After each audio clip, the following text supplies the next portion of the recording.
Hello, friends. The 19th century Russian village is often depicted as a pastoral scene, high moral principles, birch trees, circle dances, morally upright girls and boys. It's quite a contrast to our liberated 21st century, marked by the sexual revolution. But brace yourselves. The reality of morals in the Russian village might just shock you. And the notes of 19th century ethnographers might make many lovers of intimate details blush. Today, we'll talk about the intimate life of 19th century Russian peasants. How did it happen in a house packed with people? What will surprise you about the games of village youth? What qualities were most valued in girls? How horrifying were the landlord's harems? And why wasn't it easier to live with one's own husband? Where did the notion of he beats, so he loves come from? And what is snurfer? So, meet our heroine, Olga Semyonovna Tyanchanskaya, the daughter of that famous traveler and geographer. She was still very young when a boy, an artist smitten with her, took his own life because she didn't reciprocate his feelings. The girl was crushed. It was only years later that she fell in love herself. He was also an artist, a family friend who taught her brothers and sisters how to draw. He also fell in love with Olga. She was beside herself with happiness. But her beloved died unexpectedly. In those days, girls in such situations often entered convents, but by the end of the 19th century, times were changing, and Olga decided to dedicate her remaining life to the service of science, the new deity of humanity. If her famous father spent his life exploring distant lands, his daughter discovered terra incognito nearby, in the village of the Ryazan province, where her family spent the summers. She was only 23 when she received a silver medal from the Russian Geographical Society for collecting unique Russian folk songs. After that, she immersed herself in gathering ancient holidays, rituals, and fairy tales, thus saving them from oblivion. Her most famous ethnographic project was another one. At the turn of the century, together with another ethnographer, Konstantin Nikolaevsky, she decided to study and describe the authentic life of Russian peasants, including their love lives. The researchers delved into the countryside. They didn't know yet that this work would require great courage and that the results would cause immense shock even a century later. It is commonly believed that strict morals prevailed in the Russian Empire. But who among us hasn't heard that it's time to return to the morally upright 19th century and finally put an end to the consequences of the 20th century's sexual revolution? It's just that there seemed to be no need for a sexual revolution in the Russian Empire at all. Of course, customs varied slightly in different provinces, but for the most part, peasant girls and boys were already quite free, both in love and in choosing a spouse. And the morals there were such that today's youth would seem simply paragons of morality. Here's what Olga Semyonovna Tyanchanskaya saw. Nowadays, it's hard to find a chaste boy, and there are very few girls like that. In some villages, it's still customary to arrange marriages for very young girls, aged 12 to 14, with boys of corresponding age. These arrangements are often broken up when the groom and bride become adults. If not, then a 14 to 15-year-old bride and a 16-year-old groom start living together until they come of age. This happens, of course, after some street encounter. End of quote. Those encounters on the streets are akin to modern nightclubs, somewhere on the outskirts of the village, where young people meet and fall in love. Here's how Olga Semyonovna Tyanchanskaya describes the streets. Girls from the entire village gather there, and partly young women, especially those whose husbands are away. This usually happens at dusk. Not only locals come, but also people from other villages. When all the elders have gone to bed, those who want to go off into the bushes, into the straw, and their relationships develop. It's more or less the same at parties. Elders, of course, often scold and beat their daughters for such relationships. That's your high morality. Furthermore, in those villages where the custom of arranging marriages for sons and giving daughters away in marriage, rather than allowing them to choose themselves, is still firmly entrenched, young people deliberately come together to solidify their intention to marry. Fathers and mothers are more willing to agree to their son's choice if he says there is already a sin between him and his chosen one. Of course, in different provinces, young people's behavior was viewed differently. In some places, the innocence of a girl was not valued. There is testimony from a resident of one of the provinces that maiden honor is not highly regarded. Losing it meant almost nothing when getting married. Here's another testimony from a contemporary. After the circle dances, the youth would disperse in pairs, and chastity wasn't particularly valued here. However, often after this, the pair would become spouses. People would say, "Is it really a sin if they go under the crown?" Moreover, it wasn't considered indecent to enter into a relationship with the groom. But in another province, a tarnished bride could be beaten to near death and then forced to crawl 3 times on her knees around the church. It wasn't easy to endure such shame. Interestingly, after street encounters, girls would escort boys home, not the other way around as today. It was believed that the man was of higher status, and one should court the groom as well. In winter, instead of streets, there were evening gatherings. Girls pooled resources and rented a hut from a widow for the night. Often, there were several such gatherings in the village, and groups of boys would move from one to another. Here's what our heroine, who witnessed such events, writes: "Guys bring vodka, treats, and entertain the girls, the hostess of the hut. They sing songs, drink, eat, dance, play cards, and games. The games often involve kissing. The hut was incredibly cramped. Everyone sat on each other's laps. Again, guys sat on the girls' laps, not the other way around. They all incessantly kissed each other, as eyewitnesses described, until their lips hurt. At that time in Russia, there were various kissing techniques that we no longer know today. If you and I were to attend such an evening gathering today, it would probably seem utterly wild to us. Some of the games played by the youth would make any of our contemporaries blush. For example, a game innocently named Cow involved leading a naked guy on all fours around the room, and girls were supposed to milk it for their intimate spot. They were made to do things that made them extremely embarrassed. Those who refused could be seriously beaten. And this is just one of many similar amusements that would make your hair stand on end. Numerous witnesses, both elderly and children peeking through windows, observed all this. If a girl had a boyfriend, he could take on her beatings and exempt her from participating in such a game. And if there was no protector, she had to comply with all the demands. It was impossible not to go to such events. The girl would become an outcast. And it all ended with the gasky. The first description of gasky was made in the 16th century by the Italian traveler Lactantius Russelli, who attended them. Gathering at someone's house to dance, men and women would extinguish the candle after the dances, after which each would pair up with the girl who was closest. On the night Russelli attended the gasky, the candle was extinguished and relit 5 times. Whether the traveler directly participated in the ritual, he did not report. Such were the entertainments.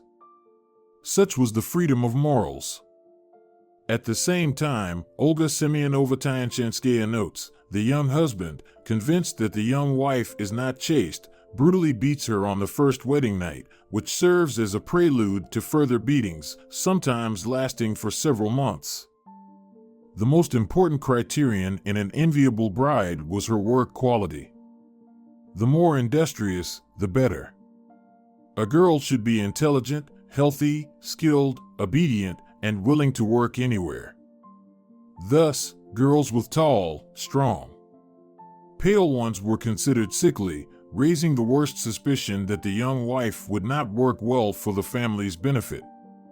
Olga says, "Women in our area are undoubtedly beautiful, tall, and well-built at 15 to 16. After 16, their figures deteriorate due to heavy work. The sooner a girl gets married, the sooner she acquires a faded, exhausted look. But the most beautiful women are not considered such among peasants. In general, peasant taste in choosing a bride or mistress is completely different from ours. We like strict or clean lines and contours, while any guy would prefer a blurred woman. People also value dark-haired and tall grooms. However, a boy older than a girl by 6 to 8 years was already considered old, and according to Olga, brides would cry if, by parental decree, they were supposed to marry such a man. Meanwhile, the girl's friends would laugh at them. However, an 18 to 20-year-old guy wouldn't even think of being offended that his future life partner is 2, or even 4, years older than him. They also disliked redheads, secretly considering them cunning and malicious. A 20-year-old girl was already considered old. As they said, now suitors will pass her by. Moreover, the girl in her own family was seen as a labor force, and therefore, they were not in a hurry to sell her off. However, peasants only gained such freedom in choosing a bride and groom after the abolition of serfdom in the second half of the 19th century. Before that, marriage matters were often decided by the landlord. Memories have been preserved of how the master gathered all the youth and randomly paired them up. Arguing or resisting was not an option. They lived their whole lives with whoever the master indicated. But that wasn't the worst. If you think this only concerns peasant morals, then you're mistaken. Landowners often maintained harems in their estates. Poor serf girls were absolutely powerless and could do nothing about it. Many harems were maintained, and the upper class didn't find this particularly shameful. For example, the Decembrist Ossip Yulian Gorsky bought 3 serf girls and forced them to live with him. Quoting from the case materials, disgusting debauchery and mistreatment forced unhappy girls to flee from him and seek protection from the government. But the case was hushed up. Viktor Strashinsky, a landlord from the Kiev province, raped more than 500 of his serfs. None of his peasant girls escaped close encounters with the master. Even his own daughters from unfortunate serfs became his victims. Similarly infamous was Lev Izmailov from the Tula province. He locked up 30 of the most beautiful girls with whom he indulged in pleasures. He also provided girls as gifts to visiting guests. Rumors of his wild cruelty reached the authorities, but he was simply removed from estate management. Fortunately, after the abolition of serfdom, such harems became a thing of the past. But if you think that everything is now settled for peasant women, that they can even choose a husband for themselves, unlike noble women or merchants, then here's where the real hardship begins. So, imagine, a peasant girl walks on the streets and attends evening gatherings in houses, falls in love, receives a marriage proposal. Is that it, a successful life? No. First of all, let's imagine the hut she will move into. Several generations often lived under one roof, including the father-in-law and mother-in-law, still single brothers and sisters, the spouse, and their children. 10 people in one hut. How can there be any intimacy in such a collective? All sleeping places were strictly designated, but a separate bed was allotted to the head of the family with his wife. Nevertheless, intimacy in Orthodox peasant families was an intimate matter and required seclusion. But where to find it? That's why they came to the hayloft in warm weather. No romance, just a chance to be alone. When it was cold outside, baths came to the rescue. However, another option can be seen in the paintings of pre-revolutionary artists. Only the eldest in the family, though, could close themselves off from everyone else on their bed. They used something like a canopy for this purpose. European peasants, whose lives were even harder but customs were exactly the same, used cupboard beds for seclusion. Many prohibitions were imposed on intimate life. On Fridays and Saturdays, spouses were not allowed to love each other. The same applied during numerous church holidays and all fasts, as well as during days of mourning and a number of other no less significant occasions. For carnal pleasures, less than half of the days in a year remained, and even then, they had to confess all the details of their marital affairs to the priest, who could punish and impose penance if something went wrong in his view. Despite all this, many children were born, for which the women themselves, especially the mothers-in-law, often condemned the women. As they wrote, rare was the woman who did not give birth to 8, or even 10 to 12 children, of whom only 3 to 4 survived. During pregnancy and childbirth, women were not exempt from even the heaviest work. As a result, women gave birth right in the field. Directly after childbirth, few women do not experience some degree of prolapse of the uterus due to heavy labor. It was considered extremely painful but something mundane. Even young girls suffered from backbreaking work. They said she tore her belly. Many horrifying details described in Olga Semyonovna Tyanchenskaya's book are too gruesome for me to describe to you. It's horrifying. If you want, read it yourself. Ivan's Life. It's hair-raising. The 19th century publicist Andrei Shingarev wrote that beatings of pregnant women, like beatings in general, were not uncommon, although women thought it was not their business to count a man's beatings, and it was not necessary to talk about them. In one village, a small, emaciated man beat his healthy, tall wife as follows. The menacing husband climbed onto the bench, the obedient wife approached him, and he struck her on the cheeks. The 19th century writer Alexander Levatov wrote that husbands often beat their wives over any trifle or simply bad mood. A woman is as resilient as a cat. You beat her until she turns blue all over, and then you see she catches her breath, the men said. They beat them extremely cruelly. According to witnesses, more cruelly than a horse or a dog. In 19th century newspapers, notes about a peasant woman who died at the age of 30 from beatings inflicted by her husband were not uncommon. And this is the year 1884. And here are the data from 1926. A local historian conducted a study, interviewing peasants about whether it is necessary to beat a wife.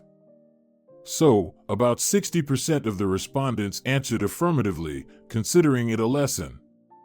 And 40% of people said it was unnecessary.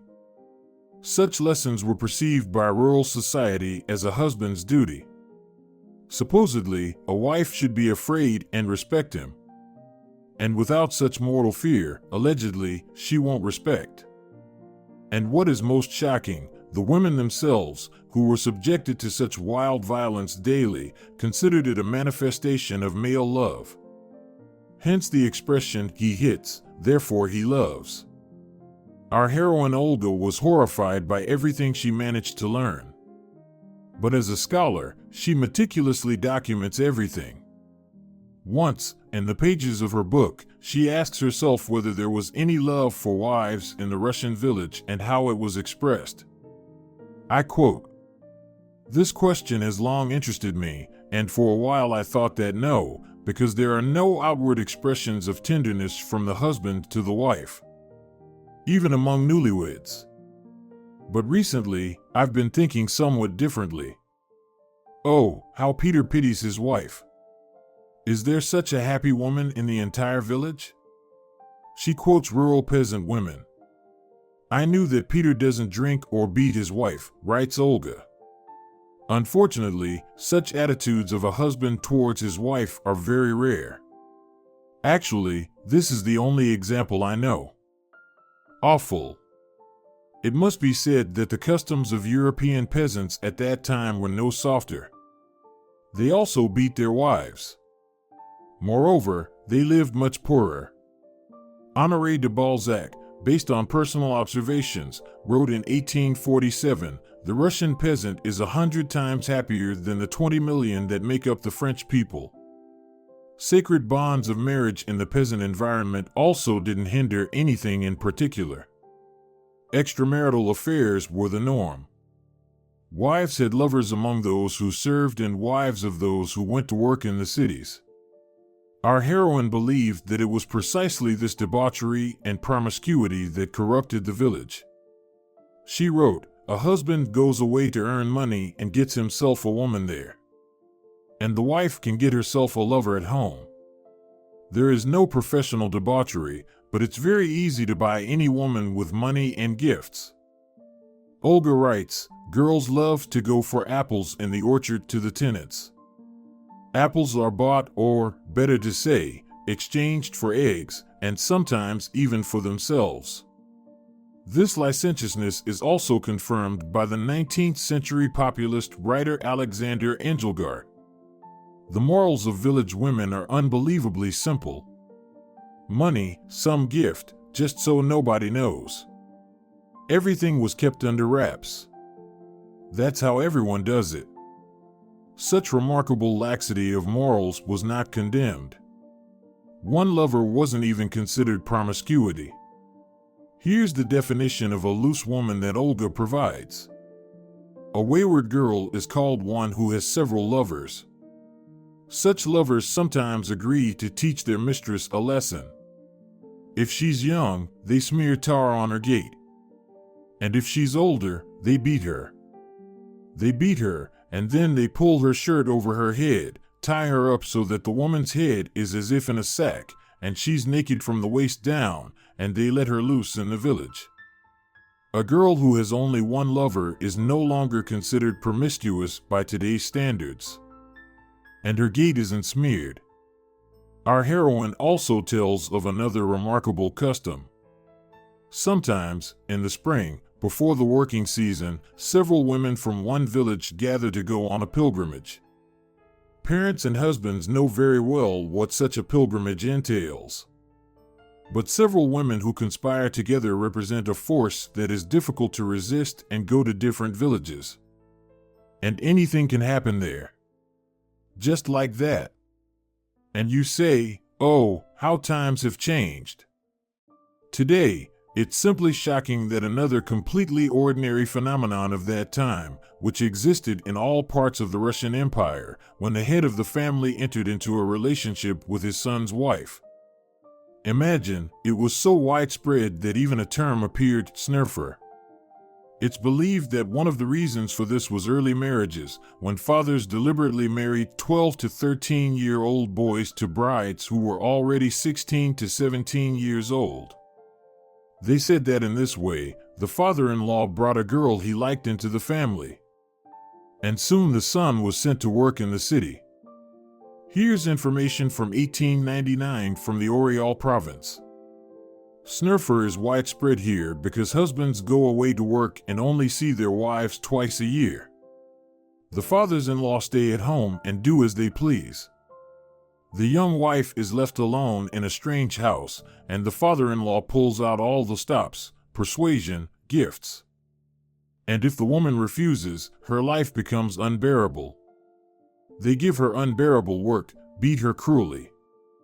There were cases when they locked her in a cellar or a cold barn. As a peasant woman who endured her father-in-law's advances recalled, he would retaliate by telling her son all sorts of nasty things about how she was cheating on him left and right. And upon his arrival, he would brutally beat the woman who was innocent of anything. Snurfer was also widespread in Hungary and a number of Balkan countries. If you're already thinking, "I don't believe it," then I can disappoint you. All these pieces of information are confirmed by numerous sources. But to accuse Russian peasants of being unusually debauched or cruel is impossible. Exactly the same customs prevailed in peasant society and in Europe at that time. In general, it's good that all of this is in the past.